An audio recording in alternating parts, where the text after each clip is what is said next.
Um, it's been almost like 10 years since the last time I was here, and it was part of your everything you say about me receiving the award from the students as a faculty, as a part-time faculty here at UTSA. So, welcome everyone for coming here. Thank you for the SWAT for putting this together and bringing us back in person. I hope that this is an opportunity for everyone to start looking into, particularly those who are graduated, how we can bring back some of the support that organization that SWAT can provide to other students. And I actually have to tell that myself. I'm telling you right now how I can contribute more. So yes, I am a graduate from here. Originally from Venezuela, a little island called Margarita Island that is right on the Caribbean Sea next to Trinidad and Tobago. And still many people don't know where that is, but the Margarita Island has nothing to do with drink. And I know that in San Antonio that would be very easy association. But no, it's actually, we call lilies, the flowers, margaritas. So I'm very proud, honored, and really happy to be here today to share with you some kind of my journey as a social worker, and looking about this idea of who are we and what is the identity that we take on. And and this question for me about helpers or leaders, right? And it's not that it has to be either or, but how we as social workers can also see ourselves as leaders, right? What is our role? What it is, the things that we have learned within the program, and Dr. Shamuna spoke to it, right? That are actually essential skills for you to be a leader. And one of the things that, and I say in this journey, and I will share with you different experiences I have, but in my last job, I was kind of the second in command. And the executive director told me at the time, you cannot be an executive director of this organization because you are too relational. You put people first before program, and you care too much about learning and about growing, right? So I knew in that moment I needed to go, right? So, and again, part of what, every time I go into, my professional life, encounter these challenges to overcome. Why do I have to be different in order to be the leader that I am? And that's kind of what I want to talk to you here today, about how it is that we can think as social workers as leaders. And one of the things that if you see any definition of leadership, right, it's a process of social influence which maximizes the effort of others towards the achievement of a goal. Whatever level you are in social work, isn't that familiar for you? Right? It's the art of motivating a group of people to act toward achieving a common goal. Isn't that part of what we do? Right? And it's about taking risks and challenging the status quo. It seems like the description of a social work program.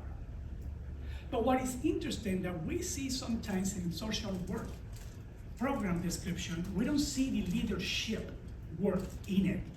We see transformation, we see service, right? We see collaboration, we see partnerships. And actually, the National Association of Social Work gives us the framework and the values for which we can actually be leaders, right? It's about social justice, it's about service. And even when it is service, and we can have and we are a helping profession, that doesn't mean that we can also be leaders, right? So, the dignity and worth of a person, importance of human relationship, integrity, and competence.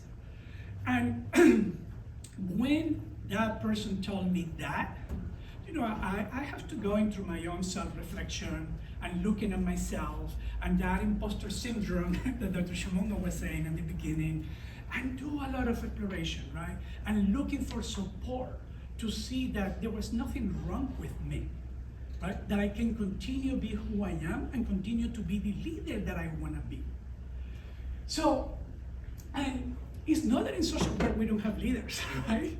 I mean, we can look at so many, from Jane Addams, the founder of social work, to Mary Ellen Richmond, who provided, the professionalization of the career, Ida Wells, who was a big person in the progressive movement, Antonia Pantoja, creating in Puerto Rico this amazing organization to provide support Jews. And John Myron, who actually established the whole psychiatry in mental health and social work, right? So, and yes, we have more current leaders like Barbara Mikulski, who is the longest woman senator in the US, and she stepped down. We do have Mimi Abramovich. I have the privilege to work with her in New York and around the whole welfare reform. I'm working with communities, changing policies. We do have Barbara Shank, which in a way, she created the way in which how we teach generalist practice in social work. And then we have Mark Ubry, who actually did the whole restorative justice and frameworks and theories and practices that we know today. And of course, more current, we have Renee Brown. Renee Brown, who probably most of you here know of, and know about even her work of leadership. But these are big images of people. But part of what I want to talk to us is like, we can also be leaders wherever we are at whatever level that we actually in our position. The fact that we are social workers, the fact that we are trained from where we train, we need to figure out how we can lead from the place that we are. Yes, we usually tend to see this associated leadership with power, higher hierarchical structures, and positionality, experience, etc. But believe me, you've been trained to be a leader. And you can lead from any place. And you have to choose how you want to put those practices into not only helping and serving, but also leading in where you are. And sometimes we feel that we don't have the power, or we don't have, well, we have informal power. We all have charisma. When you decide to come to social work, you have to have charisma, to engage with very complex issues and still smile at the end of the day. And go home and still feel that you can be the mother, the father, the brother, the sister, right? You have to have charisma for that. And then you have expertise. That's why they bring us into it, right? That's what they actually hired us to do. When we get there, they don't want to, say, hey, hold on, calm down, because we have systems and structures in place that actually, that doesn't work necessarily the way that you expected. I say, okay, but let's think about it then. Why they're not working it? And then you have relationship, right? We are relational. We build coalition, we build collaboration, we build partnerships. And these are informal power that probably people don't necessarily value, like my ex-boss, right? But there are things that are important for us to see each other as human. So, ages of change, right? And I hear this constantly, and people have actually seen me as ages of change. And it's interesting that right now I'm working at Vidal Medical School. Sorry, I don't know if I say that. I'm the director of the Office of Diversity, Equity, and Inclusion. However, at this point, I don't know if I can even say that, given the political environment in which we are. I don't know if you have read the news. But I think that, and we created a program within the department, within our office, that is exactly about that. How do we amplify the voice of social health justice in medicine? And we created a change agent program, right? And people go through a 4-year, and everyone for every department in medicine has to attend to that. So, and when we start creating this, it's not only to amplify the work, but also that everyone feel included in the process of doing this type of work. That it's not just the Office of Diversity, Equity, and Inclusion, and then they do it all, because it doesn't work that way, right? Or attach a title to somebody and point 2 FTE to that position, which is 4 hours a week, and expect that they will change the world, right? So again, but in institutions, we need, as social workers, to challenge that. So, what does it mean for us to be agents of change, right? First and foremost, we cannot do just work alone. We like to collaborate. We like to partner with others and facilitate with others. We are enthusiastic, passionate, and inspiring. We are committed to lifelong learning. I think that somebody was saying self-reflect, self-correct, and keep going, right? And of not only ourselves, but also others, clients, patients, colleagues, students. We are capable of self-reflection and self-assessment. We are a strong, engaged, and dynamic communicator. We are proactive and creative and not reactive. And we are a system thinker with the ability to solve problems. And problems who are very complex. And yes, we have the ability to be part of the community. And I show you this so that you can start seeing the similarities, and I want you to see yourself in each one of those characteristics of what it means to be a change agent. And say, yes, and own it, right? Regardless of what other people tell you that you're not. So, in this process of building our own identity as a social worker, social work has led the way for many years. And one of the things that is important about leadership in social work is that we have always used models that emphasize exactly that. To be inclusive, to be collaborative, to be distributive, right? To be participatory, to appreciate people for who they are, and in a way that it creates transformation. The program here at UTSA, I remember, and I always tell the story that I was between UT Austin and between UTSA to see which one do you pick, right? And I did my homework. I went to talk to faculty at UT Austin, and I came to talk to faculty here. It was Dr. Russell Lee and Dr. Houston Bayer, who are not here at the school anymore.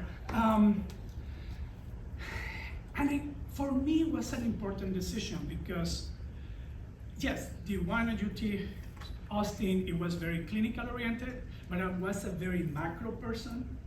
And here, the idea of cultural competency and transformation, it really got me, right? So, and since that, I have been able to continue learning and developing what this means, right? What is actually for me as a social worker who have been put in position of leadership. Yes, I have worked hard. I tend not to say the stuff that I do, as Dr. Shomongan was saying, but at the same time, I recognize my privilege, right? In the way that sometimes give me access to that. But if I'm consciously using those in order to create impact, I want to use them. So, one of the harder things in this type of leadership, in which we want to be collaborative, inclusive, engaging, is how we make sure that we can co-create it in a sense that people feel not only included, but that they belong. That I'm here because I belong here, right? So One of the things that is important in inclusion is that people feel connected. Not only connected with everybody else, but connected with themselves. Do we have this space? Do we provide the space and people can be self-reflective, self-accountable, and self-corrective? And are we connected in a way with others in which doing that is safe to do it? Are we actually respected for who we are, for what we bring, for our values, for my knowledge and experience and background? Are we contributing in this process? Are you listening to the ideas that I have? And then, am I progressing? That's when I decided to leave, that job, because at that point I knew that I didn't anything else to do. I mean, and staying there, it was really already hard. So, and again, and sometimes, and this is the thing, right now that I'm in positions of leadership and I have a staff, I can be honest with the staff and say, hey, probably there is not a career ladder here because our organization is small, particularly for those of us who work in the nonprofit for many years. But while you will be here, I will make sure that you develop, that you grow, and that you engage in the work that you want to be doing. Even if it's not a career ladder, even if it's not a future, right? Because we know that particular small nonprofit organizations, they don't have, like institutions or private or the government that have, social work 1, 2, 3, et cetera, right? So, but one of the things that is even more important is how we can create this sense of belonging. How I can be who I am and actually enter those spaces in a way that I don't have to be co-switching, that I don't have to be covering, that I don't have to be passive. Are you all familiar with those concepts? Yes, right? Because they are in real life, right? I may still try, and I cannot pass that, my accent, right? And one of the things that is interesting is that there is research that say that people who have foreign accent, particularly within the US, is less credible and less legitimate than people who are native language speaking. Except for one accent. Do you know which one it is? That people still believe and is credible? British English. Yes. And we want to talk about colonialism today, right? This is like 2 hours there. But again, part of what we're saying is that we need to pay attention to how it is places that we belong for who we are. And again, at the same time, we do have to, do the pros and cons of what are the things that I'm living outside in order to be present here, so that I can engage with those people. And at what cost I'm doing that. And I do have to evaluate that. This life is short, believe me, it is short. And during COVID, I lost many people. And I do think that we never thought that something like that could happen. So at this point, part of my leadership development is really to ask myself the question, do I belong here or not?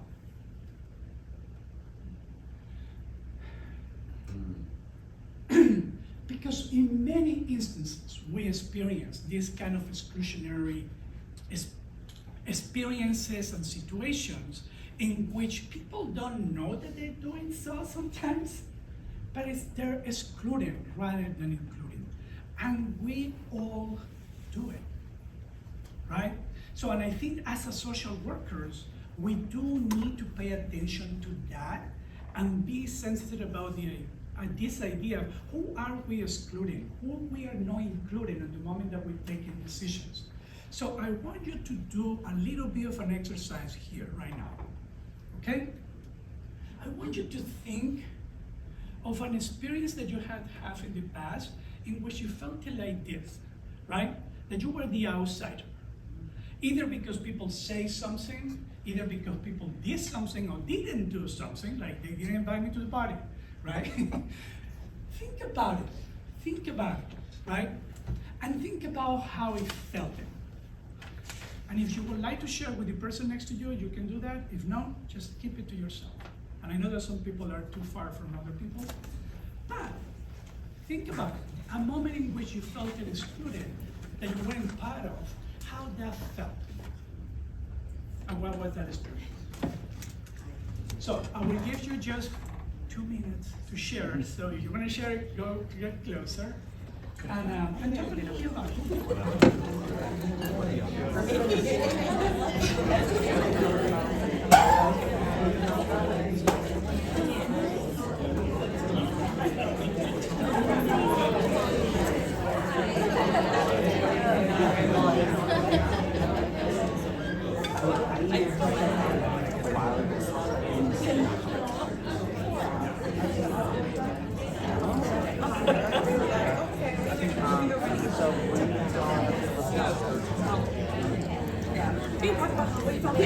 on the way.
I appreciate that you're already engaging in it.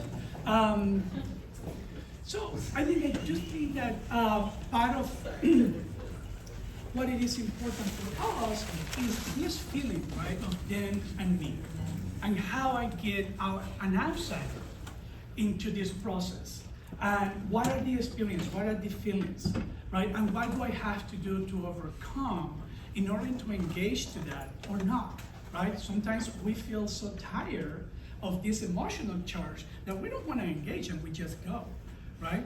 And again, this kind of stuff could happen. I was in a conference and there was a group of people and one person was in a wheelchair. We were talking at the end of the conference, you know, where we going? And when the person in the wheelchair come to us, the group kind of changed the subject. And I was like, oh, okay. So no more about where we're going. So at the end, we went to a happy hour to a place, right? And then the next morning at the conference, everybody's talking what happened last night, how fun it was, and the guy in the wheelchair come back and say, wow, I wonder why you guys never told me, right? And again, everybody made the assumption that somehow he couldn't go to the bar. We didn't know that. And I was complicit, right, in the process. So again, part of what I'm saying is that these exclusionary acts that we have, that are subtle, that they are very, in a way, sometimes unconscious, and we'll talk a little bit more about that, can really create a sense of exclusion that sometimes it gets hard for people to come back to it. It depends on what is the level. So, and that's why, you know, for myself in this process, what it means inclusive leadership, and I'm still learning, and I want to share here this with you. What are the things that I have learned in this process? Because I have looked, you know, and I'm the type of leaders that traditional models of leadership doesn't understand. I don't fit that mold, right? I'm not hierarchical, I'm not top down, which is kind of the expectation that my Xbox has, actually. I'm really inclusive in the sense, and I sometimes make mistakes too. So one of the things that I like about inclusive leadership is that it forced us to really, individuals who are aware of our own biases and do that work, that self-reflective work, that also seek out and consider different perspectives, different way of thinking, different way of doing, and engage and create that space for that to happen. And it's really looking to inform the decision making to collaborate effectively with others, right? So, and I do think that part when we are in this process that, and sometimes we have to make a decision on our feet and forget about something, but then be reflective about it. How was your process? Who you didn't engage, who you didn't ask the question, and how it is that we can actually recognize that in these processes, bias can show up in many ways.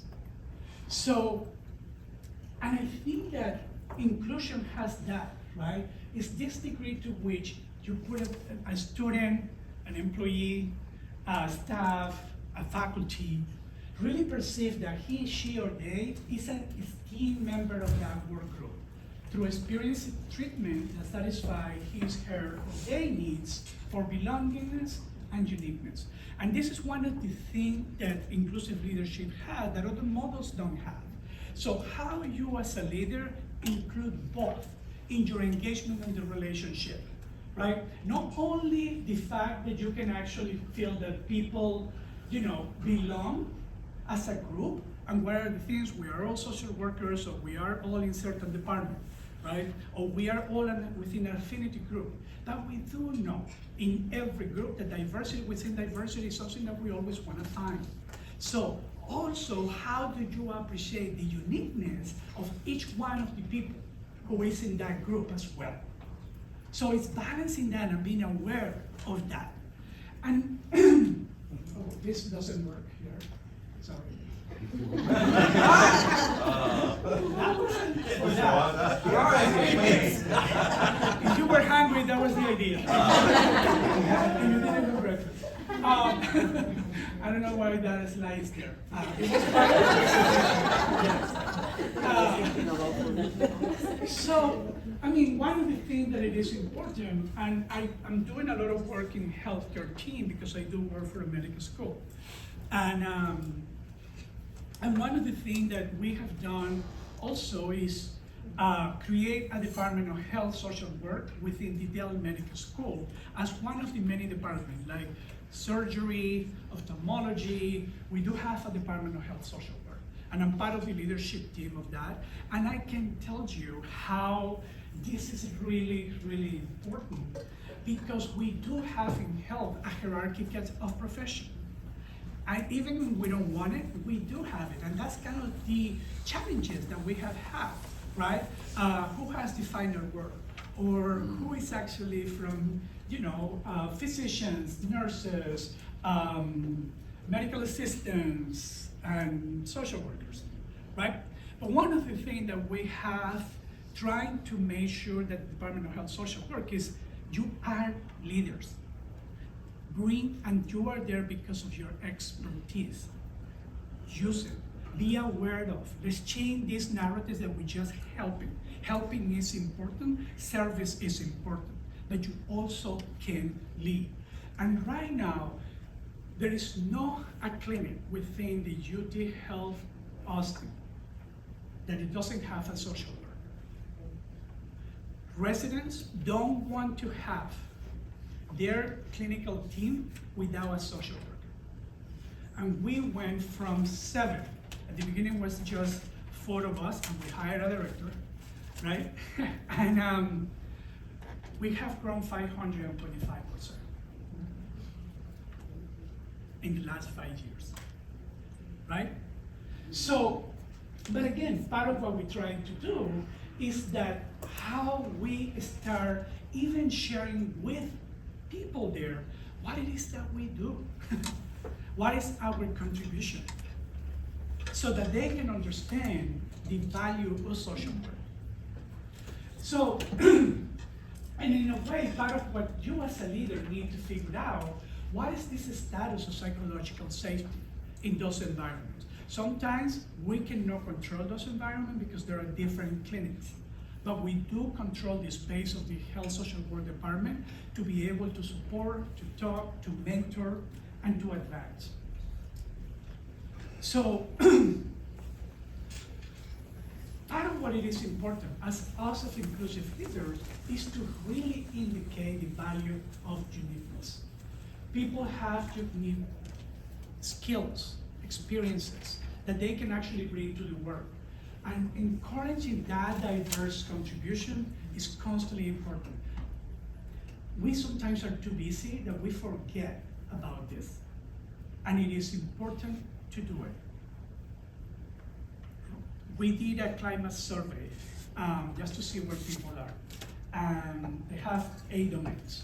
The 2 domains that actually came the lowest across the LMSW, and that was at the beginning. We were only like 500 employees. Right now we are about 1,800 in 4 years. So people say sense of belonging is what we care the most, and recognition. So since then, we've been really trying to work to how it is that we co-create a culture of inclusion that people feel that they belong, and how we can recognize the individual can actually feel that their sense of self is valued within the institution. It also means that we need to acknowledge the contribution as a team. And this is the thing that it is important. We have to do both, not only the individual, but also the team. And trying to help the group members to fully contribute, to increase their, and we have seen for research in every aspect, in economics, in business, in social science, when people feel that they belong, they're more productive, they're more creative, and more innovative. And think about yourself. Think about places in which you have felt that you belong, and how you have engaged with your work, with your colleagues. Do you feel safe bringing ideas? Why we don't do this like that, you know? Or have we thought about this? Even when you don't have a positionality, don't forget you still bring your charisma, your relationships, and your expertise. Don't forget those 3 things. So, bias is also something that gets on the way of how we sometimes don't recognize people, or we don't acknowledge people for what they bring, right? And for that, and we as a social workers, and even if you're not a social worker, right? Having humility and self-awareness is critical. And that sometimes is not that easy. You know, I'm reading a book right now about how do you create conversations about race and race disparities. And Livingstone is saying that probably this idea of having empathy create more biases.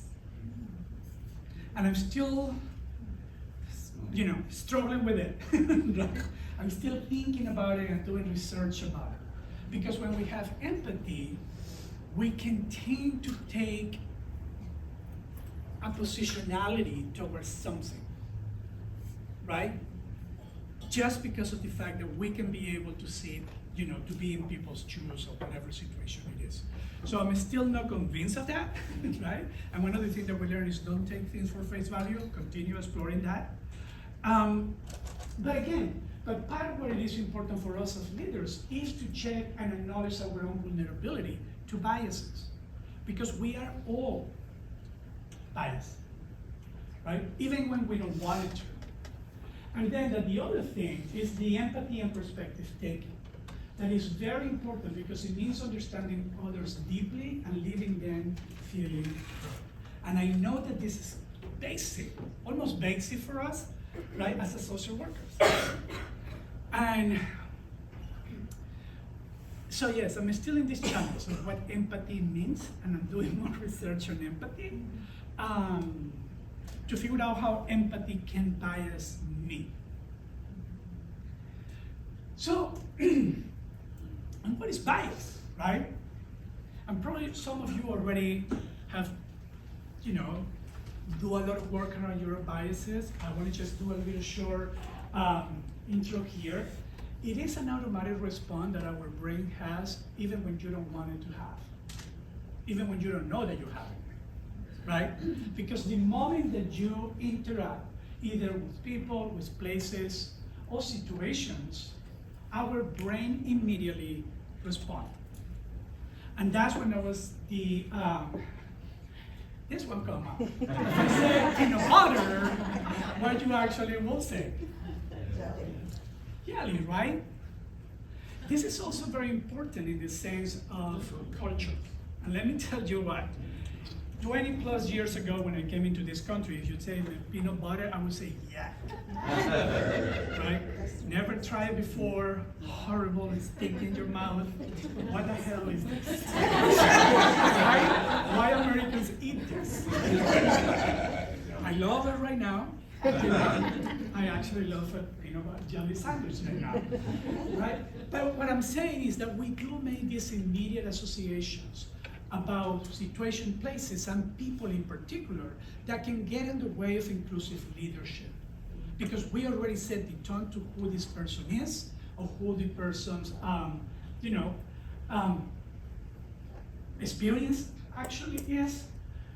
And one of the things is that because this process of associating a stereotype, I like Vasquez's definition here, because it is usually categories, attitudes towards people usually associated with their identity in an unconscious, without conscious awareness, right? So, and we do know, if I ask you, for example, to read this.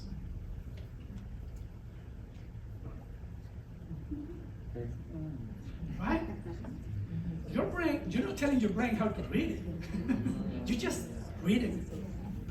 But we are able to make those connections based on the information that we have, right? Based on what we have learned, based on what we have actually, understand language. If this were, and I'm assuming here, or not, if this was in Chinese characters, probably not all of us would be able to do it. Again, culture is important in this process of what it is the culture that we engage with that make us to think certain ways among people, places, and situations. So, and we do know by science, particularly neuroscience, that the more you see two things together, the faster you associate them, right? So cells that fire together wire together. And we make those quick assumptions on people, on places, on situations. And I'm saying this and putting a little bit kind of like underlying this because in this journey for me as a leader, I have to do a lot of self-reflection about how I made these associations in order to engage with staff, in order to engage with colleagues. So one of the things that it is important is to recognize that our different dimensions of identities, particularly our primary ones, are the ones that we encounter with that immediately give us a response. But we do know that all of us are more than just that, right? We are secondary dimension of identity, our religion, our family, place of work, language. And we also influenced by, our organizations and the cultures and the policies, right? You remember the IPE, the Personal Environment, PEI? I just translated. I'm teaching right now in Chile, and I will tell you a little bit more about that later. And I have been kind of translating a lot of the work. So again, one of the things is that the moment that we encounter someone, we already made assumptions about because of that information that we have been able to accumulate. So, and one of the things that I like about Dr. Banerjee here is this idea that our brain, yes, it won't associate two things immediately. It's part of the function, it's part of the evolution of the brain. What kind of information we decide to take is our responsibility, or not to take. I don't know if you know her book, it's called Blind Spot. She has done a lot of work around implicit bias in Harvard. And if you haven't done it, go to implicit bias, projectimplicit.org, and they have different tests that you can actually do, different type of groups. And again, this is not a diagnosis. This is just an evaluation that you can do and gives you a sense, right, of what, some biases that we can have towards certain groups. So I want to do an activity with you here today. And again, remember, this is no right or wrong answer here today. This is actually us trying to see how we can build the awareness of us and our own biases. So this is the scenario. You have your last client, patient, whatever the case is, and the person can only come at 6 p.m., right? You finish at 5, but they try to say, hey, my only time I can is 6 p.m. By that time, there is not many people in the building, only the custodial staff, and you have very good relationship with them, which I hope you all do. And in a way, kind of, make sure that, hey, don't close the building because I'll be here still by myself, and So I want to show you 3 pictures, okay? And if you know them, please, keep it quiet. And this is not to trick anyone. This is just, what were your feelings? What were your gut reaction right now, right? So, at that time, who would you prefer to show up of those 3 people that I'm going to show you? Right? Are you ready? Yeah. Yes? Okay. So this is person number 1. This is person number 2. And this is person number 3. Okay. This is 1, 2, and 3. Oh.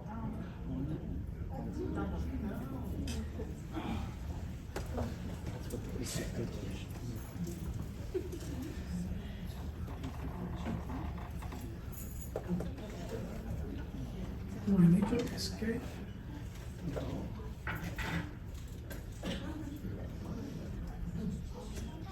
I'm so sorry about that. I think that I used the erotic guess.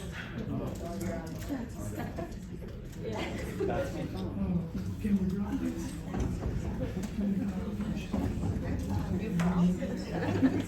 That's why I moved the group.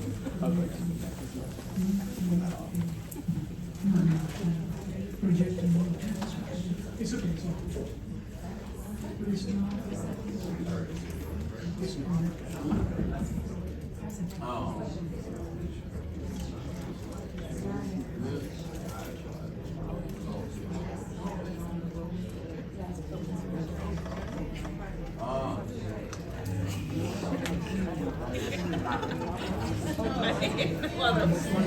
You'll make her go home, right?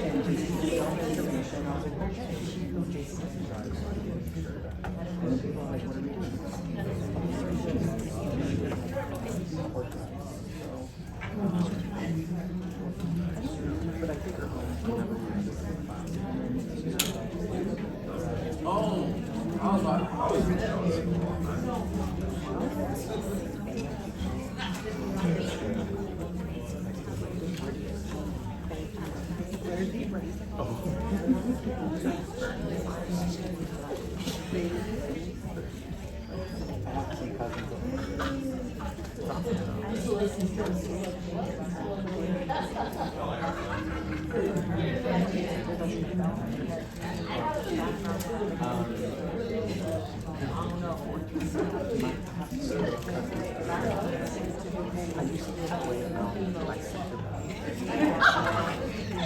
So do you remember the three guys, right?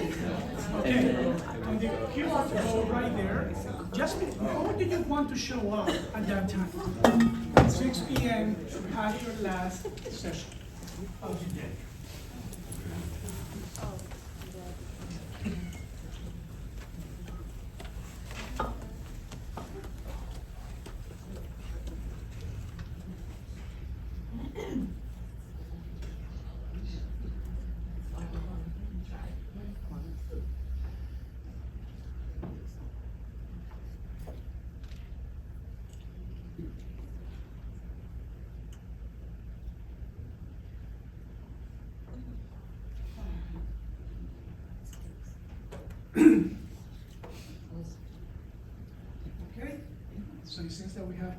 to 31 people.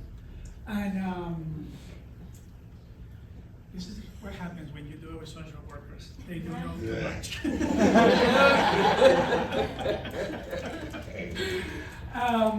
Most of the time, number 2 is the one that people pick the most.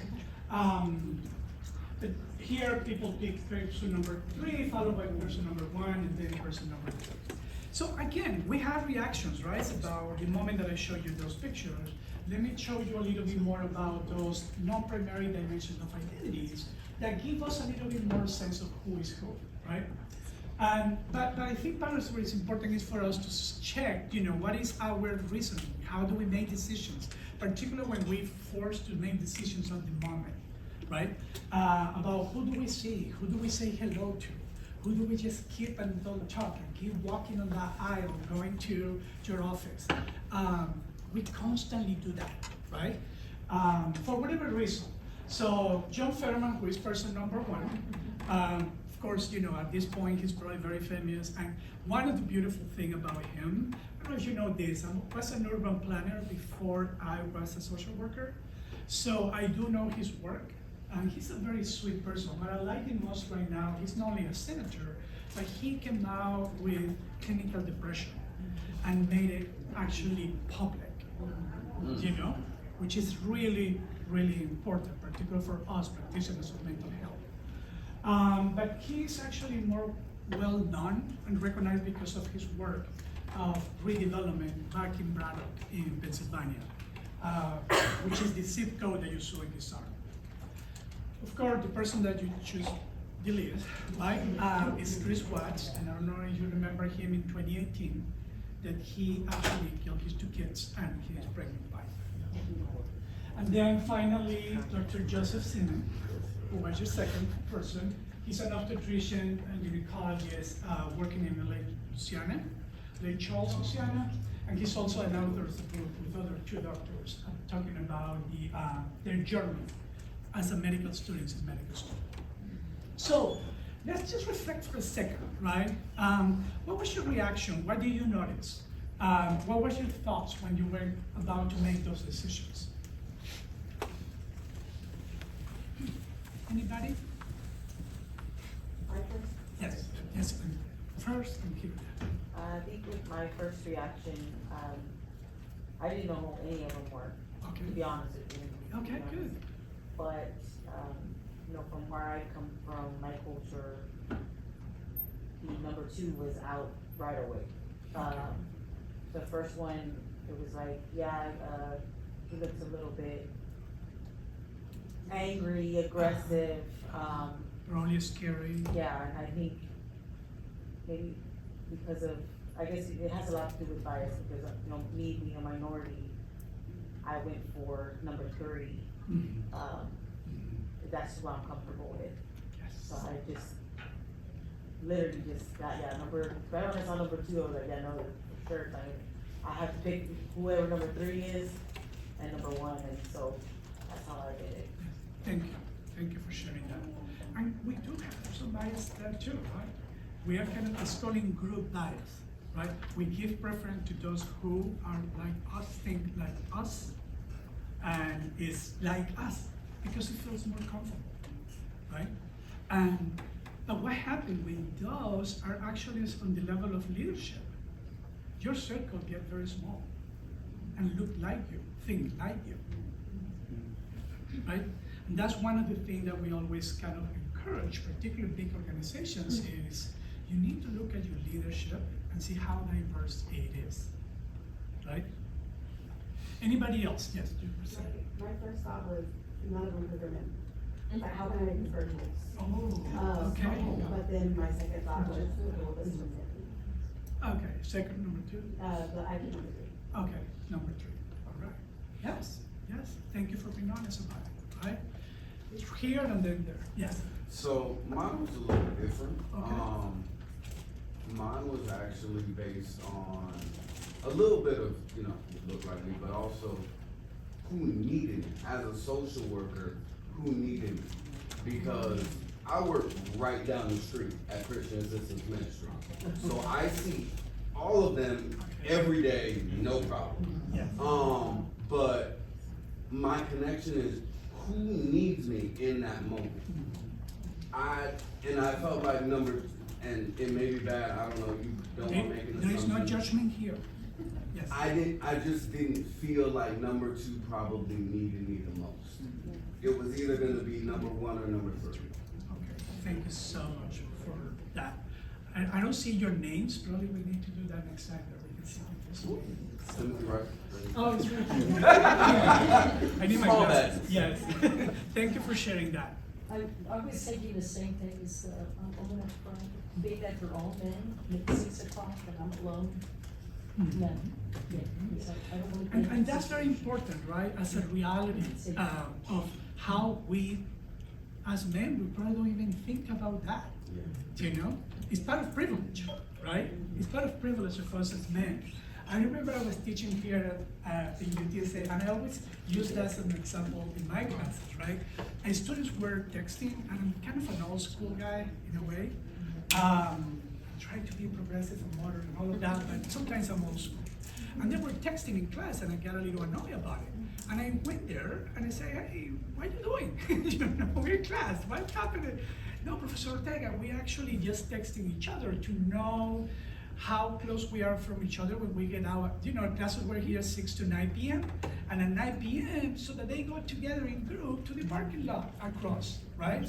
For me, that was something that I never have to think about it, to be honest. I mean, it's not that I would have parked on places that are really dark underneath the highway, but again, for me, that was something that I didn't have to think about it. So yes, and that's how privilege actually can make you a big awareness gap into our own biases. So thank you so much for sharing with this. The other thing important about implicit bias is that, you know, we say, well, if it is implicit bias, oops, I didn't know, it was unconscious. I didn't know better, right? Well, one of the things that it is important about implicit bias is that that is within the context of our own history, right? And these priming ideas and associations, and if you have a chance to read Dr. Oman on National Equity Project, part of what I like about what they did is that they really see the connection and how implicit bias continue to set the tone for how structural racism continue being perpetuated. And in this case, you know, these ideas of superiority, of dominant narrative about race, about who is more human, right, have created associations and harmful assumptions consciously and unconsciously about people of color and marginalized group, right? So, and these priming associations have influenced policy, it have influenced institutions, and we see that particularly in healthcare.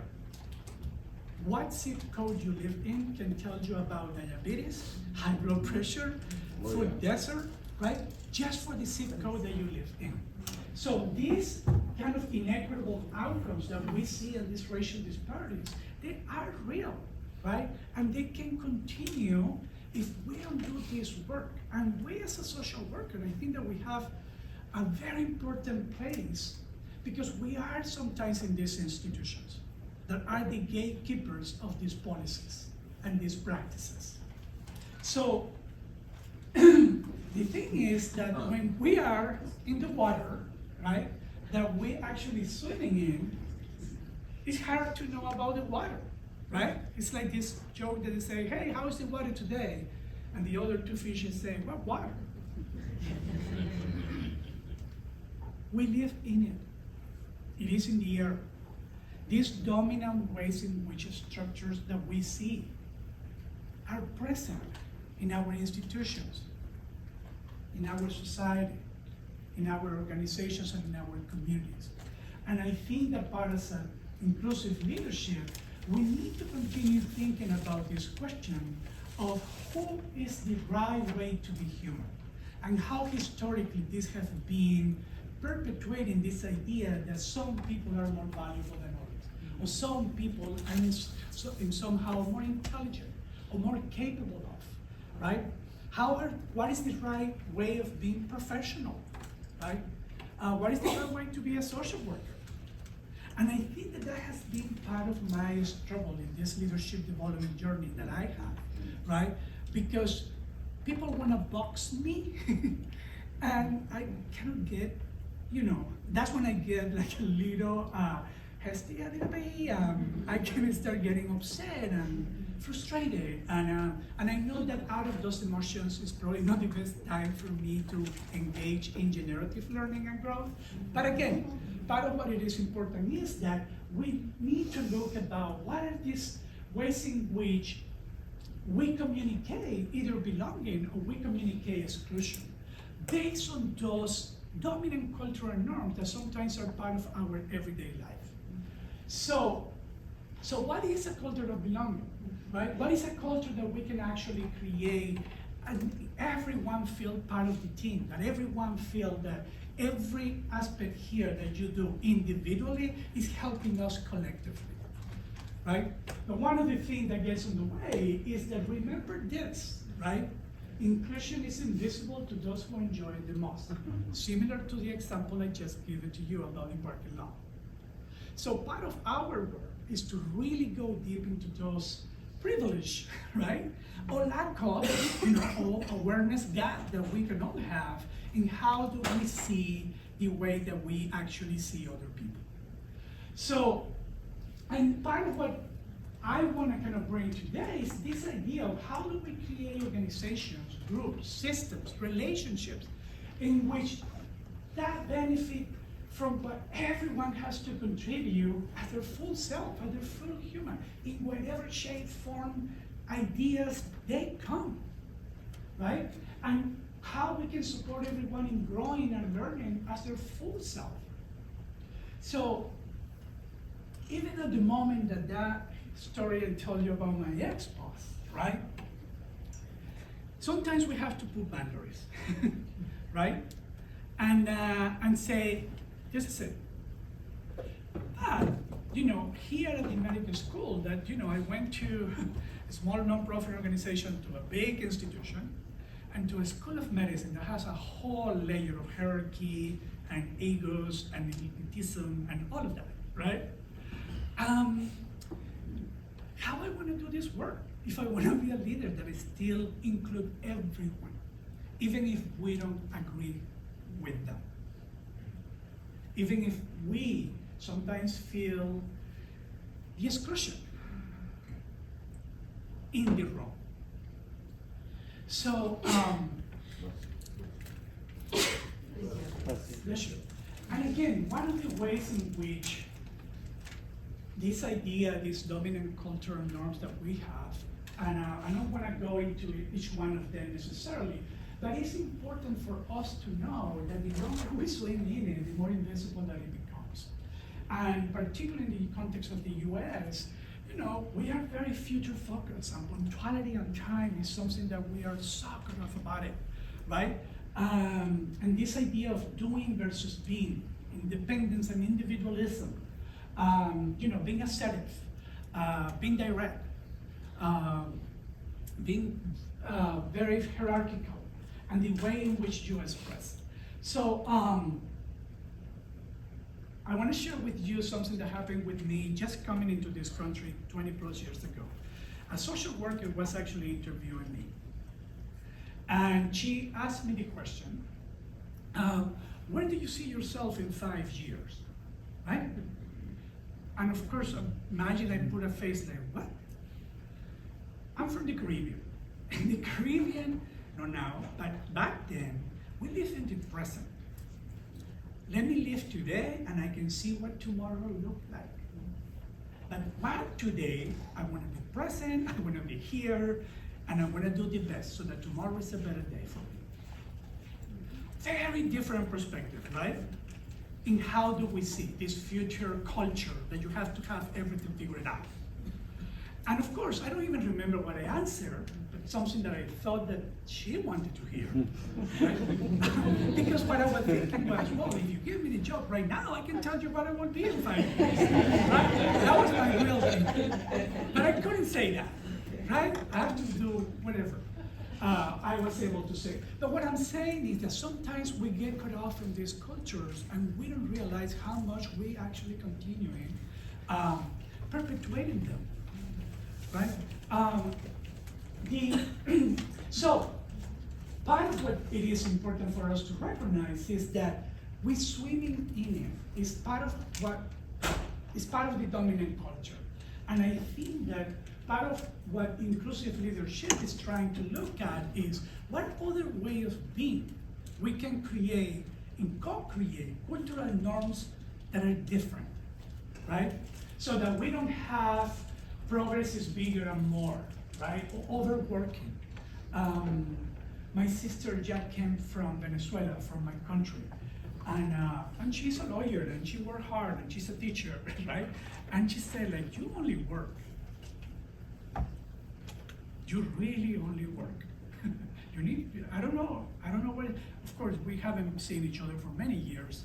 But again, for her, it was very weird, this approach to life that I have. And timing. We need to leave at 10, it's 10, you know. And it's 10 and they are like, hey, are you ready? And again, what I'm saying is not that she needs, we need to be conscious of time, but how we can look at time differently, right? How we can engage with this idea of, this sense of urgency, and the sense of scarcity too.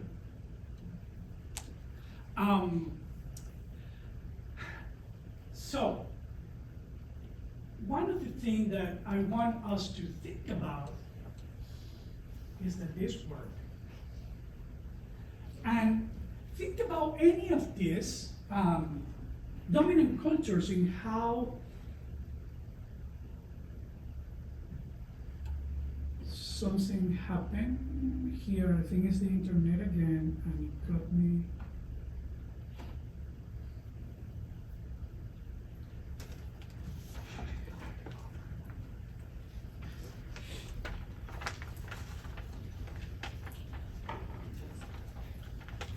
And the PowerPoint is not working. And I think it's because it's trying to do this.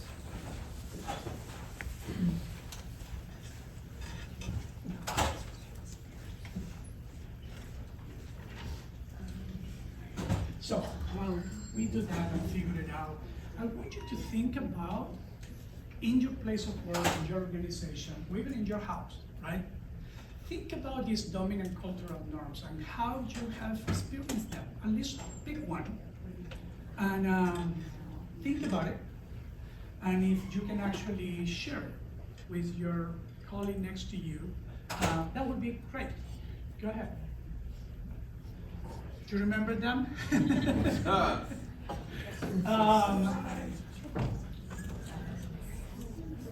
It seems like it's more now.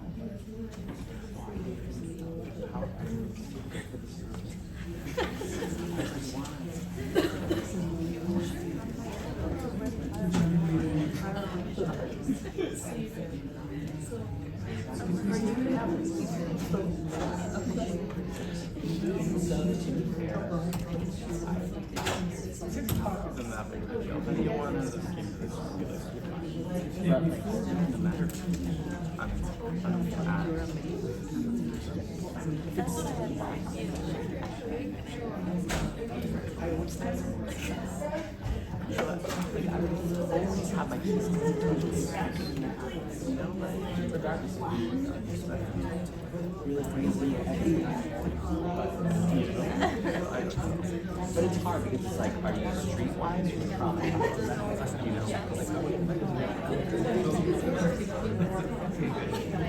I don't even know. It's something about the I get you.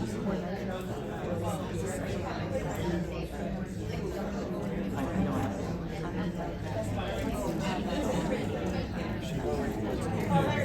know.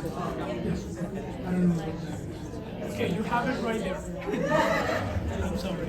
You're probably already talking because you're very familiar with that already.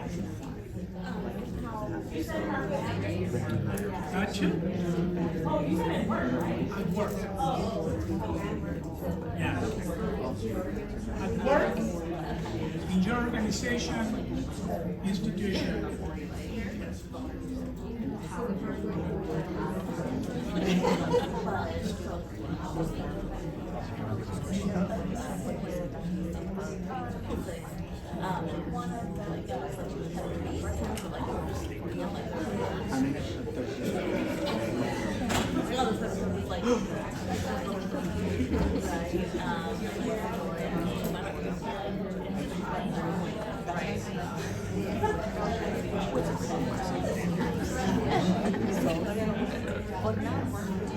Ya, tengo un poco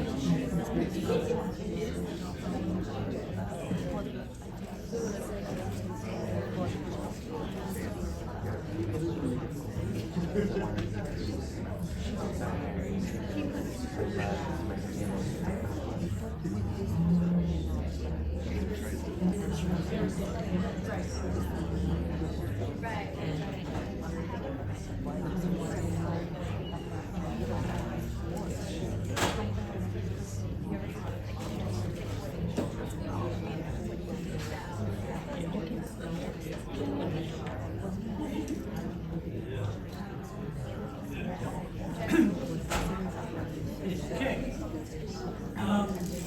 This was actually the question I asked you, right? Anyone would like to share at least one experience? At least one experience that you want to share with you guys. And we can bring it back, and you can tell which one do you pick to talk about. Anybody? Yes. I could talk about work. Overwork? Oh. So power hoarding and individualism and separateness. Okay. So I work for the government in the legislature. So, you can imagine. And, so it's interesting because we all work together as legislators to pass laws for the state of Texas. But, obviously there's competition with who has the most bills, who's gonna pass this, who's gonna pass that, and then you have your differences in values. And, so those three, competition, power hoarding, individual, and separateness, it's like we need to work together for our constituents to help them. But at the end of the day, sometimes those that, I guess, come to power or that win the bills and whatnot, they end up looking for themselves and more of the competitive route for power. Yes. I also work for the government, so it's also overworking, fear of conflict, rights comfort, Yes. paternalism, and power hoarding. And it just seems to be that even when it comes to actually being on a mission to like help clients, they give you this right and left kind of limit that you have to follow this exact road, when it doesn't include anything above the micro level. And you know that everything else above there is what's actually influencing the person. So I'm having to help people outside, and I get my hands back occasionally. They appreciate it, but we want you to follow this documentation or this way, and they want you to work from this time to this time without realizing that clients don't actually follow that. Yes. And I think that this is something that we as social workers need to continue question and get curious about it and trying to be innovative about how it is that we do this work when we know that it's not, I mean, it's great that we're helping and trying to solve people's needs, but if the system in which we are is the one getting in the way of providing those help, right? How we can turn our work also to see, and I know it's a challenge for me, right? Like, kind of what Dr. Shamuna was saying this morning about, you know, how do we strike a balance between the macro, the meso, and the micro, right? And how do we engage with that? So, so what are the ways of how we can build norms that actually don't have those impacts, right? Because if we continue, how do you see what would be the impact in you or the people who actually receive these services or the help that you have? What do you think will happen? if this continues to be the dominant culture, what is the impact? Work based off of socioeconomic status.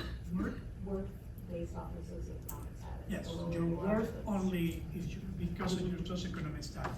And in the US, we don't like to talk much about class. We talk more about race, and in this year, we don't talk much about class. Yes. What else? What about burnout? Huh? Feeling that we cannot do anything about the system. That we cannot influence the system. So I just become part of it. Right? How are we helping the people who are in needs? One of the things that it is important that studies after study have shown is that because in a way those systems and those cultures go against the values of social work. And I think that part of what research have told us is that when people in organizations, they feel that they belong, they're more creative and they bring their full potential. But in that situation, sometimes feel overwhelmed that we feel burnout and we don't try to do anything differently, right? When we feel that we belong, we indicate the intent to remain in organizations. And 90% of the people indicate that they are highly engaged with their job. That's not the case when people don't feel belonging, that they don't feel that they belong within this organization, right? So again, how we can transform this into standards that support success and belonging for everyone in our organizations, in our systems, in our community. What other ways we can co-create culture that doesn't follow those dominant cultural norms? And how do we can practice inclusion and belonging? And I want to share with you some of the work of Brené Brown, that's right, of Marie Brené Brown too, but just so and many other leaders that are trying to look at leadership in a way that how this could be more inclusive and how we can use these cultural practices and co-create an environment that sees you, not for the right way to be human, but the way that you are human. So I want to see in this case, if you have experienced any of these cultural norms in your place of work. One of the things that I like about timelines, and I know that timelines are important and deadlines are important, but do it for the purpose of sustainability, right? Do it for the purpose of equity. In the sense of like, what it makes sense for us to establish a deadline for some work. And I know that it is about productivity, and we have this kind of buzzword about productivity that constantly is behind us. But at the same time, how sustainable is that, right? So, can you think about any of those and share if you have experienced that?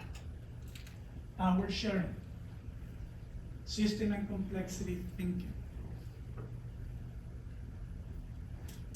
Yes. So the two that come to mind, possibly more, but I'll just pick two. True relationships. Okay. We have a very small staff, and there's really only two people who are quote unquote social workers. I'm the only one licensed, but we'll leave that alone. It's we have to have true relationships, because we have to work together to give that service that we're giving to the clients at all times. If there's a breakdown in communication, whether it's ops teams, whether it's from client services, whether it's admin, it throws everything off. So we have to be able to communicate and talk to each other as just, hey, we need to work together. Otherwise, something's going to break down. Yeah. And that also ties into self-care, well, kind of, but not really. Self-care and community care, mainly the self-care piece. Because there's been plenty of times on my job, whether it's myself or my supervisor, where something will happen in our personal life. And for example, we can't come in and it's no big deal. It's like, I'm gonna cover for you because you've covered for me. And we do this whether, and our other person, client administration, who, you know, checks on us and whatever the case may be, I've got your back. If you need to handle something, handle it. We'll address it later. We're good. Good. And that's pretty much how it's been since I came on 5 years ago. And those are the two things that I highlight. Thank you for sharing that. And I think that sometimes it's hard, to create, particular, how do we do the power sharing? And because that's one of the one that people get really hard on, how power give me, right, the status, the positionality, and how it is that we can share that, right? So one of the things that I try to do, particularly with my staff, is to really, any decision that I make, we are in budget process right now, every line item for budget is discussed with the entire staff, right? Including compensation, right? I'm very transparent about it. I'm very clear and direct what it is that the expectation would be, and they can get upset, right? And they do get upset, but I have to be honest on that. So I want to just invite all of us to think about what are the ways that we can actually engage, and we're already doing it, right? And we as a social workers in the social service field, we already have the collaborative, engagement, the partnership with stakeholders that are important. So that was my question before. So I do want to also connect these two very important aspects, because it is important to recognize power and leadership, and what power kind of like us as leaders have, and how we can be constructed in a way that helps us to recognize when others don't have power, right? I say that wrongly. How we can recognize the power in others. So I like this definition of Martin Luther King, right? The power is the ability to achieve purpose. And I think that based on that, we can figure out ways of what kind of power we want to use, right? Evidently, dominant cultures usually try to use power over. And what would be the difference if we use power with, right? What if we actually find common ground among different industries to build collectively the strength of the organization, based on mutual support, solidarity, collaboration, and recognition and respect for differences. Power with multiple individuals' talent, knowledge, and resources to make a larger impact. Let's work with the power that each one of us have. Or power two, right? Recognize when giving everyone on your team agency of acknowledging what it is, the unique potential, this uniqueness that we all have and we all bring to teams, right? Believing in each individual has the power to make a difference. And then they can multiply with new skills, new knowledge, awareness and confidence. And then finally, power within. And we try to do this with our clients. I mean, I know that we as mental health professionals, right, when we're working with individuals, this is part of what we try to do, right? How we can actually help the client or the patient to find their own power.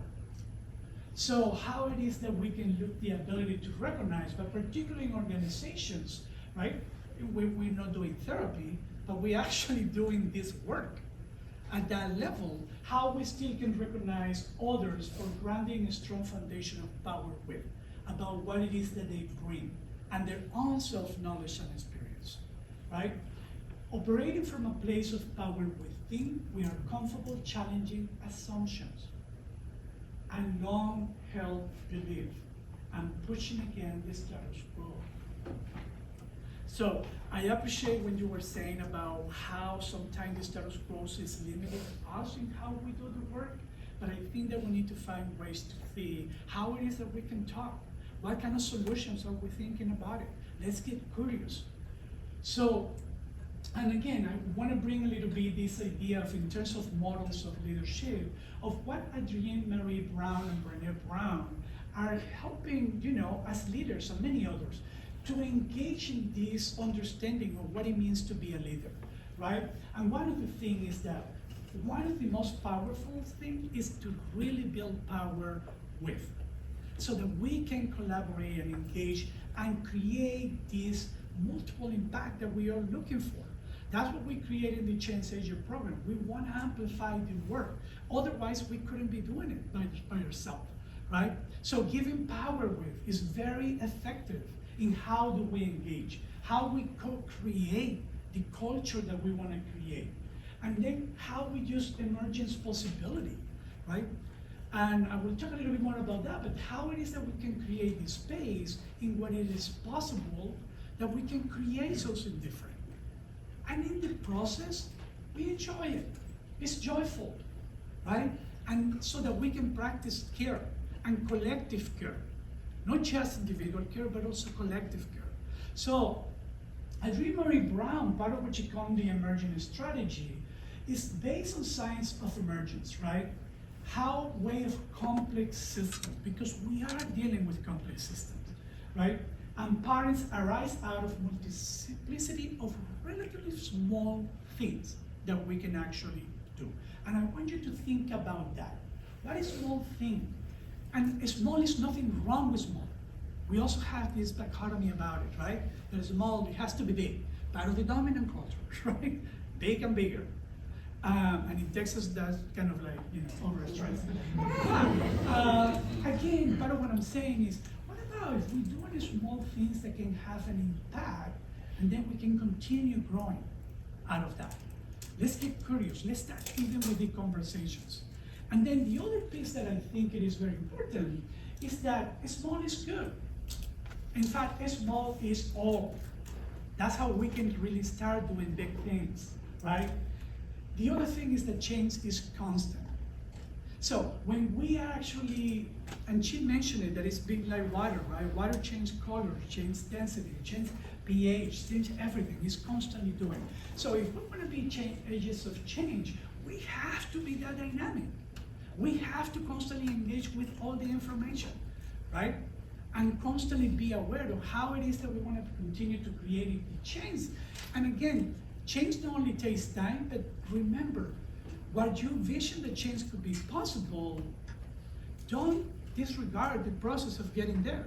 There's probably different change, and probably at the end of the day, it looks very different than what you thought at the beginning, But it's still changed. So, move at the speed of trust.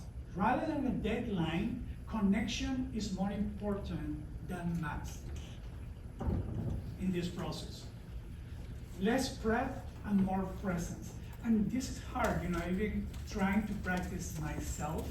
And I told myself, you have to prepare this presentation, but don't forget to be present. You need to be present. This is the way that you can actually engage with this information,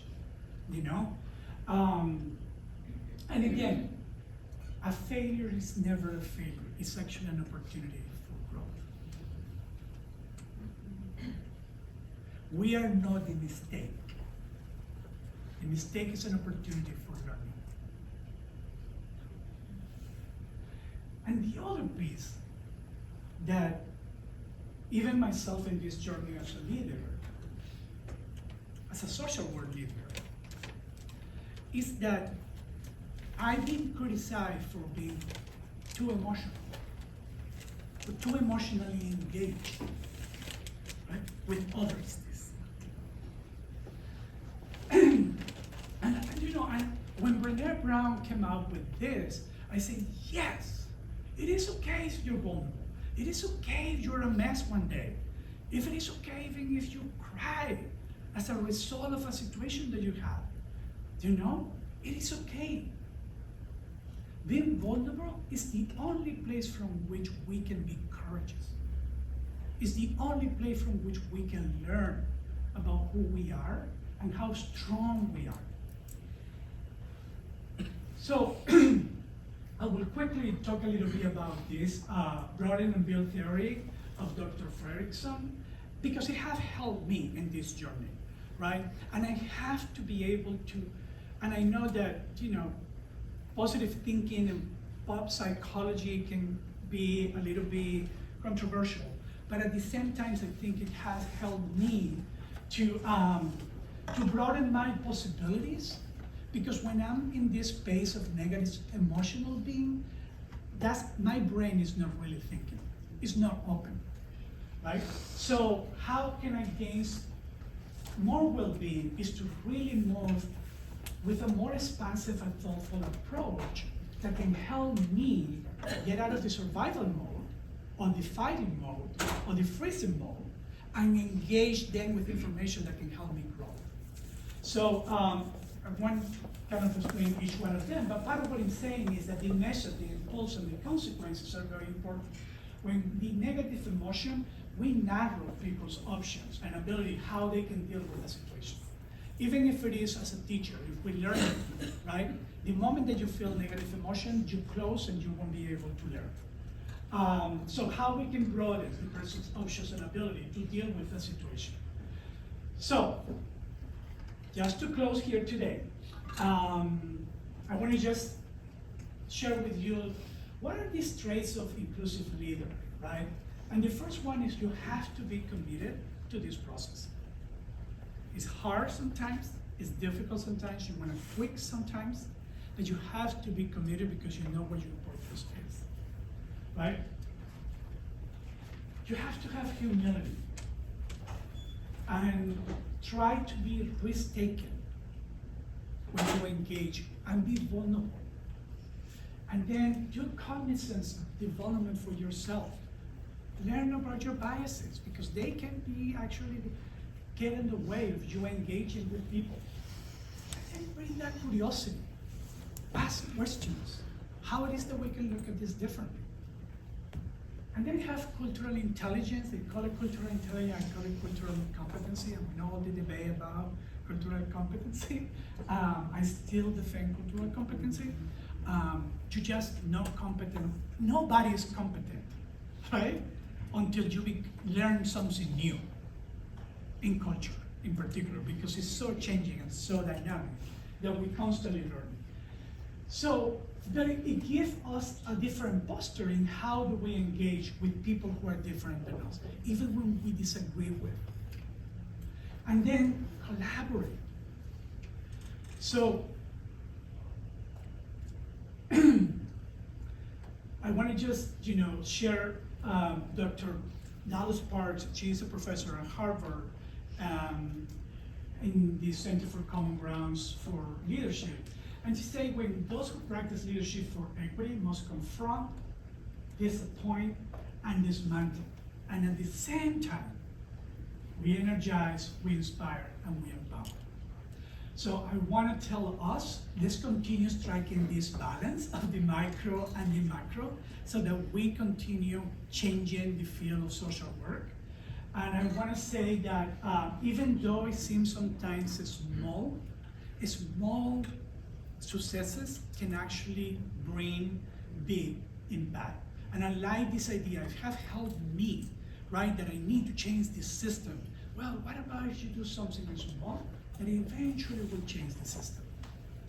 And this Trojan mice idea that actually Harold Hirsch presented to us is a good thing that has helped me to approach the work. So again, as a social worker and agents of change, I really invite you to see yourself as a leader that is open, that is inclusive, and that it will continue failing and getting up again. And with that, thank you so much.